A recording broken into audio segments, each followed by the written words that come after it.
Պարոն Աբովյան, այս պահին Հայաստանի Հանրապետության վարչապետը Նիկոլ Փաշինյանը աշխատանքային այցով գտնվում է Մոսկվայում, հանդիպում է ունենալու Ռուսաստանի Դաշնության նախագահ Վլադիմիր Պուտինի հետ, նախ ինչ սպասենք այս հանդիպումից։ Ըստ էության պետք է հասկանալ ինչի համար է հանդիպումը տեղի ունենում, որովհետև չոր պաշտոնական տվյալների ետևում թաքնված է ընդամենը փորձը նույն Փաշինյանի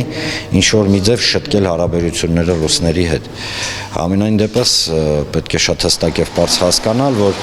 այն գիտեք, հիբրիդային պատերազմի տրամաբանության մեջ իշխանությունների կողմից գործողությունները այս կամ այն աշխարհաքաղաքական կենտրոնի հանդեպ իրենք այնուամենայնիվ հարցեր են առաջացնում թե ռուսների, թե եվրոպացիների, թե ամերիկացիների մոտ, հավատացնում եմ ձեզ, իրանք էլ ունեն հարցեր։ Աբովյան, իշխանությունը մեղադրում է Ռուսաստանին հիբրիդային պատերազմի մեջ, այս համատեքստում Փաշինյանը ինչպես է ասել Մոսկվա ու այս հանդիպում ամեն դեպքում ինչ մթնոլորտում է տեղի ունենալու։ Մի փորձեք գտնել տրամաբանություն մի իշխանության մոտ, որը կատարում է այլ երկրների պատվերներն ու տվյալ դեպքում Թուրքիայի եւ Ադրբեջանի։ Մի կողմից մեղադրելով ռուսներին ամեն ինչում, հետո գնալով իրանց մոտ ինչ-որ բան խնդրել, ես հասկանում եմ, որ Փաշինյանի հիմնական նպատակը դա նեյտրալիզացնել, ինչպես իրեն թվում է, ռուսական ազդեցությունը, որ իրականում չկա։ Պետք է լինել շատ պարզ, ուղիղ, ակնհայտ չկա։ Հակառակը կա հիբրիդային պատերազմ, որը վարում է Թուրքիան, Ադրբեջանը եւ ներկայիս Հայաստանի իշխանությունը, Հայաստանի Հանրապետության ժողովրդի դեմ, եւ սա անպագորգոր բառեր չեն, սա ուղղակի գնահատական է։ Դեպքում հիբրիդային պատերազմ կա, սակայն այն ոչ թե միանշանակ կա Ադրբեջանի եւ Նիկոլ Փաշինյանի եւ իր թիմի կողմից պետք է ուղիղ ասել, որ այո, կա հիբրիդային պատերազմ։ Ինչ է հիբրիդային պատերազմը? Դա անուղղակի ազդեցությամբ, տեղեկատվական, օրինակ մեդիա ազդեցությամբ, տեղեկատվական, գիտեք, ոչ թե լոկ տեղեկություն տալով, այլ ձևավորելով մի մթնոլորտ, որի ընթացքում տվյալ դեպքում հայերը, հայ ժողովուրդը պետք է ինչ-որ մի որոշում ընդունի այս կամ այն ճնշման ներքո։ Եվ այստեղ, երբ որ իշխանությունը իրար համերժ բաներ է հայտարարում, մի կողմից հայտարարում է, որ իբր բերել է խաղաղություն, 5 րոպե հետո հայտարարում է, ասում է, եթե իրենց չընտրեն կլինի պատերազմ, ինչը քաղաքագիտական առումով շիզոֆրենիա է, իրականում շիզոֆրենիա է, քաղաքագիտական ընդգծում եմ։ Սա ուղիղ, հասկանում եք, բացահայտ, ակնհայտ հիբրիդային պատերազմի դրսևորում է։ Կամ այլ բան, երբ որ ուղղակի վիրավորանքներ են հնչում, օրինակ այլախոսների, երբ որ օրինակ դատապարտվում են ըստ էության անչափահասներն ու անչափահաս 18-19 տարեկան տղերին քիչ դժվար է ասել, բայց այնուամենայնիվ խորքային խնդիրներ ունեցող մարդուն բռնում ու դատապարտում են։ Երբ որ որքանով տեղյակ եմ, քրեական վարույթ է նախաձեռնված մի այլ երիտասարդի հանդեպ, որը թքել էր, եթե չեմ սխալվում, Փաշինյանի ինչ-որ մեքենայի ուղղությամբ, ես թքելու թեման չեմ ուզում զարգացնել, որովհետև զարգացնեմ, ոմանց դուրը շատ չի գա։ Այնուամենայնիվ պետք է շատ հստակ եւ պարզ հասկանալ հետեւյալը. մենք գտնվում ենք իրականում շատ լրջագույն ծանր իրավիճակում, ինչի համար այդ ամենօրյա շոուները, որոնք իրենք բեմադրում են, իրենք ունեն միայն մի նպատակ, դա ձևավորել համակարգ, որի արդյունքում մարդիկ, այսինքն ես, դուք, մեզ դիտողները չենք կարող կողմնորոշվել ճիշտ։ Դուք զգացել եք, որ ամենատարածված զգացմունքները Հայաստանում երկուսն են՝ վախ եւ զզվանք։ Այսինքն մարդկանց մեջ գեներացնում են վախ եւ իրենց վարքագծով առաջացնում են զզվանք։ Սա ավտոմատ բերում է մի իրավիճակի, երբ որ մարդ փորձում է հեռու մնալ քաղաքական գործընթացներից, օրինակ չգնա ընտրության, ինչը իրենց երազանքն է, քանզի իրենք շատ լավ հասկանում են, որ բացարձակ մեծամասնությունը մարդկանց Հայաստանում իրենց չի սատարում, ասեմ ավելին, իրենցից փորձում է հեռու մնալ։ Սա է հիբրիդային պատերազմը, եւ այդ պատերազմի ներքո գնալ Ռուսաստան, ինչ են խոսալու։ Չէ, ես ենթադրություններ ունեմ, որ օրինակ կոնկրետ բաներ են խոսալու։ Օրինակ երկաթգծի, ռուսական երկաթգծի կոնցեսիայի փոխանցումը, տեսեք, իրենց քաղաքականում, եթե իրենց թվում է, որ իրանք այդքան շուստրի են, դե լավ, ներողություն ես բառի համար, չարաչար սխալվում են, ռուսական կապիտալի դուրս մղում, կատաղի հակառուսականության գեներացում, դա իհարկե չի նշանակում, որ մենք չունենք հարցեր Ռուսաստանին, բայց մի բան է դու հարցեր ունենաս Ռուսաստանում, մի բանին, որ ուղղակի կատաղի կենթանական մակարդակի, գիտեք, ատելություն գեներացնել մարդկանց մեջ։ Այսինքն մեզ կոտորող Թուրքին ներկայացնել որպես դրական գործոն, հա, իսկ այն պետությանը, ով ուզենք, չուզենք, պատմականորեն, ոնց ուզում է լինի տարբեր, հա, լավ օրեր ենք ունեցել, վատ օրեր ենք ունեցել, բայց ներողություն, ռուսները մեզ չեն ցեղասպանել։ Չնայած հիմա թուրքական եւ ադրբեջանական լրատվական ցանցի կամ 5-րդ Շարասյան ցանցի ներկայացուցիչները սա էլ են փորձում առաջ մղել։ Պարոն Փաշինյանն իր ելույթում ըստ էության չբացառեց, որ երկաթուղին Ռուսաստանի վերահսկողությունից անցնելու է Ղազախստանին, ասաց, որ բանակցություններ է պատրաստվում վարել եւ Ռուսաստանի հետ համաձայնության գալու դեպքում արդեն այլ տարբերակ կդիտարկեն, սա ինչ ռիսկեր է իրենց ներկայացնում։ Շատ ուղիղ, ես մեզ կասկածներ ունեմ, որ դա կլինի լոկ ղազախական ընկերություն, դա կլինի միանշանակ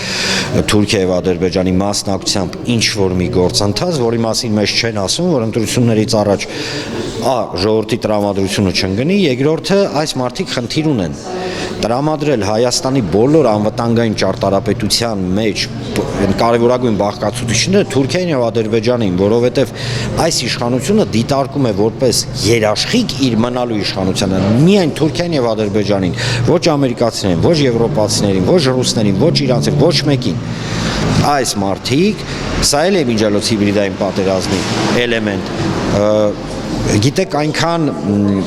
քաղաքական առումով ինտելեկտուալ սնանկ են, որ նույնիսկ չեն պատկերացնում, որ հիմա վերաձևավորվում է տարածաշրջանը եւ արդեն ոչ Թուրքիան, ոչ Ադրբեջանը, ոչ Միացյալ Նահանգները, ոչ Եվրոպան այն ազդեցությունը չեն ունենա այստեղ։ Տեսեք Իրանում ինչ է կատարվում։ Այդ սնանկությունն է ինտելեկտուալ ու քաղաքական առումով իհարկե բերում նրան, որ այս իշխանությունը պրոբլեմ է երկրի համար։ Հասկացեք, պրոբլեմ։ Հայ-ռուսական հարաբերություններում կարծես թե ամեն դեպքում տպավորությունն այդպիսին է, որ խանգարող հանգամանք է հանդիսանում հայաստանյան իշխանությունների դեպի ԵՄ այսպես ձգտումը, ամեն դեպքում դուք որպես փորձագետ ինչպիսի գնահատական կտաք նրանց այս վարքագծին։ Դե ակնհայտ հիմարություն է ԵՄ-ում տեսեք, պետք է համեմատական անցկացնել, Վրաստանը մեր հարևանն է։ Ինչի համար վրացիները որոշեցին, այո, գնալով ԵՄ, բայց այնուամենայնիվ վարեն իրենց քաղաքականությունը անկախ, որովհետև ԵՄ-ի հիմնական քաղաքականությունը ինքը միտված է ոչ թե Հայաստանին սատարկանքնել Վրաստանին կամ մեկ այլ պետության, նույնիսկ ԵՄ-ին։ Եվ դա նորմալ է, ամեն պետություն կամ ամեն աշխարհակաղակական կենտրոն իր շահերն է պաշտպանում։ ԵՄ-ի շահերից բխում է միանշանակ, որ այս տարածքում չլինի ռուսական, իրանական եւ չինական ազդեցություն։ Ռուսական, իրանական, չինական ազդեցությունը չեզոքացնելու համար գոյություն ունի Թուրքիա եւ Ադրբեջանը, որոնք իրենց հերթին դիտարկում են Հայաստանը որպես խանգարող գործոն արդեն ենթապրոյեկտի համար մեծ թուրանի։ Այսինքն ունենք մի իրավիճակ, երբ որ պայմանական ԵՄ-ի ճանապարհը անցնում է թուրքական դռնով, ինչը ԵՄ-ն 1000 անգամ մեզ ասել է։ Իսկ թուրքական դուռը միշտ դա այդպես է, դա անփոփոխ է։ Դեպի ուր է տանում։ Տանում է դեպի Չակերտներում, հա, լավագույն դեպքում գաղթ եւ կոտորած։ Կոտորածը մենակ կներեք, յաթաղանով չի լինում։ Պարոն Աբովյան, Փաշինյանն ասում է, Երևանը պատրաստ է հնարավորինս մոտ գտնվել Եվրամիությանը, որքան հնարավոր է, ու նաև ուզում եմ սպառազինության թեմային անդրադառնամ, Ռուսաստանի համար կարծես թե խնդիր էր այն հանգամանքը, որ հայերը Ֆրանսիայից են զենք ձեռք բերում, եթե փորձենք գումարել իրար ու համեմատել, իրականում խնդիրը ո՞րն է։ Նախ ինչ ենք մենք Ֆրանսիայից գնել, սկսենք դրանից։ Այսա բան են անելու, շոու են անելու, հատվածային հանեն, երկու հատ սիրուն տանկ, ռակետա, տենց նկարեն վրան, չգիտեմ ինչ, տենց էլ են ասեն, տեսեք, առել ենք։ Ինչ ենք մենք առել։ Ինչ։ 30 հատ ոստիկանական բռանևիկ, հա։ Ինչ։ Ստրատեգիկ առումով, եթե Հայաստանը օրինակ իր ստանդարտները տանում է դեպի ՆԱՏՕ, այն ՆԱՏՕ-ն, որը այսօր կազմաքանդման եզրին է, ինչը հայտարարեց այս իշխանության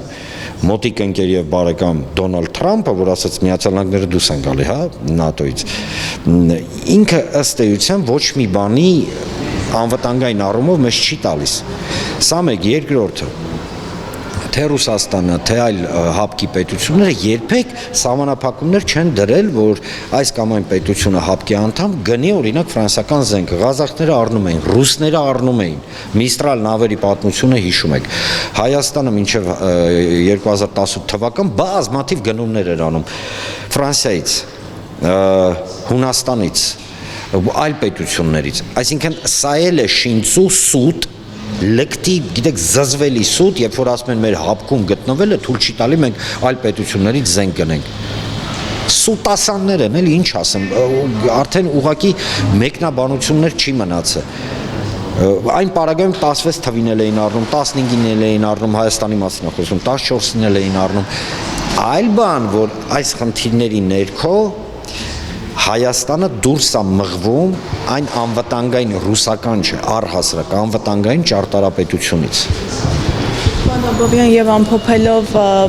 որպես մասնագետ, որպես քաղաքագետ, ինչ գնահատական կտակ հայ-ռուսական հարաբերություններին, հիմա այդ հարաբերությունները ճգնաժամի թե ամեն դեպքում զարգացման փուլին են։ Իհարկե ճգնաժամին, որում ճգնաժամը արհեստացին է, ճգնաժամը ձևավորվել է այս իշխանության, հա, օրոք, ճգնաժամը ձևավորվել է ոչ պատշաճ եւ ոչ adekvat, հա, ընկալմանը այն աշխարհակաղակական իրավիճակի, որը ձևավորվել է այսօր ճգնաժամը եւ ցավոք միտում ունի դեպի խորացում։